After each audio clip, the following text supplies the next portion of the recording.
of hoe iemand tot inkeer kom, is die skrif wat almal seker ken, is Johannes 3 vers 16. Absoluut. Want so lief het God die wêreld gehad, dat hy sy enige gebore seun gegee het, sodat elkeen wat in hom glo nie verlore mag gaan nie, maar die ewige lewe kan hê.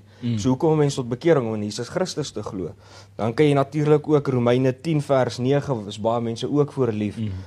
Hoe kom jy tot bekering? Dit is om Jesus Christus met jou mond te bely en met jou hart te glo dat God die Vader Jesus weer uit die dood uit opgewek het, en dan is jy gered. Dit is Absoluut. hoe mens tot redding kom. Nou as dit die kriteria is van redding, nê? Het ek 'n vraag, want nou, mense wat glo in once saved, always saved, nê? Gaan vir jou sê, okay, as 'n persoon aanhou sonde doen, of hy loop weg van die Christelike geloof af, was daai persoon nooit werklik gered nie, okay? Ja. So dan is my vraag nou dan volgens watse kriteria sê hulle dan is die persoon gered? Want volgens die Bybel, as iemand Jesus Christus bely met sy mond en met sy hart glo, laat Jesus uit die dode uit opgestaan het, is hy gered. Dis die kriteria. So nou het iemand dit gedoen, hy's gered. Nou wil jy vir my sê, as hy daar wegstap, was hy nie gered gewees nie. Wat is hulle siening rondom dit, laat daai persoon nie gered was nie? En dan ook is my vraag, hoe kyk jy na iemand? Ek weet nie wat sal jou opinie hieroor wees nie, my sê, nou sê hulle, okay, daai persoon was nooit gered nie. Okay, fine. Wat is jou kriteria om te sê, okay, daai persoon is nie gered nie? Absoluut, Hoe kyk jy na iemand en sê, okay, daai persoon is nie gered nie? Nou gaan ons sê, okay, die Bybel sê vir ons, jy kan iemand aan sy vrug ken, is dit nie so nie? Yes, 100%. Okay? Jy kan iemand deur sy lewe wyse sien of hy gered is. Ja, die Bybel sê, jy sal 'n boom aan sy vrug ken. So, okay, as iemand dan nou nie vrug dra nie, dan is hy nie gered nie. Ja. Dit is wat hulle redeneer. Of as hy leefwyse nie daarvan getuig nie, is hy nie gered nie. Nou, met dit gesê is Mario, ek wil net so vinnig 'n storie vertel, terwyl ek nou op hierdie punt is. Okay, so as dit die kriteria is, okay, die ou het bely met sy mond, hy het geglo met sy hele hart dat Jesus uit die dode uit opgestaan het. Nee, dan is hy gered. Maar as hy nie vrug dra nie, as hy nie reg lewe nie, is hy nie gered nie, volgens die mense, nou dan het hy nooit geglo nie. Maar nou laat ek julle hierdie storie vertel. Hou dit in gedagte terwyl ek hierdie storie vertel. En dit is 'n ware verhaal, dis iemand wat ek ken. Ek gaan nou nie name noem en my verhouding met hom nie, want ek wil nou nie die persoon verneder of sleg maak op die internet nie, want hierdie video gaan vir ewig op die internet wees. Maar ek ken eintlik 2 persone. Die een ken ek half van sosiale media af, en die ander een het ek 'n persoonlike verhouding mee gehad. Ek ken hom fisies. Okay, hierdie ou was 'n predikant gewees vir oor die 20 jaar, hy was 'n pastoor gewees. Okay? Hy definitief die Here met sy mond bely, definitief 100%. Ek het dit hom al gesien doen, wat die Here Jesus Christus bely met sy mond. Okay? Hy het definitief geglo, dat God die Vader Jesus Christus uit die dood uit opgewek het, sonder twyfel. Okay? Daai ou het vir die Here gelewe. En hier kom die ding in, wat hulle nou sê, jy sal hom aan sy vrugte ken. Okay, check nou hierso. Daai ou het vrug gedra. Mario, daai ou is ongelooflik lief vir mense. Ek meen, dit is die vrug wat half die ander bymekaar bring, die hele vrug bymekaar bring is liefde. En dit het hy gehad, hy was verskriklik lief vir mense gewees, hy het omgegee oor mense. Ek meen, ek self het al saam met hom gegaan en vir mense gaan bid by hospitale tot. Hy het al gebid laat wonderwerke gebeur waar blindes sien. Okay? Ja. So, ek het met my eie oë gesien, hy het deur Jesus Christus bely, hy het definitief geglo, dat God Jesus uit die dode uit opgewek het. Hy het die werking van die Heilige Gees gesien, hy het deel gehad in die Heilige Gees, want hy het vir mense gebid en die Here het hulle genees. Maar daai selfe persoon het by verkeerde goed betrokke geraak.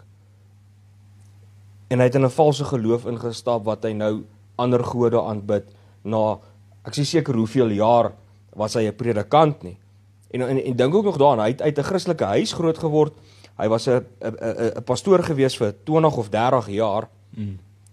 En toe ewe skielik kom hy met verkeerde mense meng en hierdie dinge hou vas op hom kry, het hy weggestap van Jesus Christus af. Nou gaan iemand sê, hy was nooit gered nie.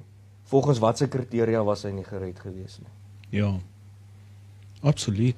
En Mario, net met dit ook, nee, laat ek vandag hierdie skrif hier mense lees. Net so vandag gaan ek jou kans gee, want ek praat nou al klaar weer baie. Ek wil hierso na Hebreërs toe blaai. En toe ek hierdie skrif lees, Mario, toe ek dadelik aan hom gedink toe ek hierdie skrif lees. Dit is Hebreërs 6 vers 4 tot vers 6 wat sê: Want dit is onmoontlik om die wat eenmaal verlig geword het. Let op wat sê hy, verlig geword het. As jy in die Bybel lees, nê, praat dit altyd van mense wat tot bekering gekom het, as dit vir mense van die lig praat. Mense van die duisternis is mense wat nie gered word as jy Bybel lees. Okay. Dis hoekom ook sê, hy was verlig, so is iemand van die lig. Ons moet ligdraers wees van Christus. So dit is die eerste ding om te besef, wat eenmaal verlig geword het. So dis iemand wat verlig was, okay? En hy was verlig gewees. Die ou persoon waarvan ek nou gepraat. En die hemelse gawe gesmaak het. Wat beteken dit?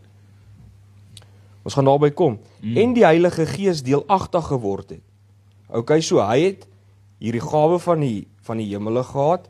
Hy het deelagtig in die Heilige Gees gehad. Hy het 100% die Heilige Gees in hom gehad. Ja. Want ek glo nie jy kan die gawes van die Gees hê Yes. as jy nie die Heilige Gees het nie.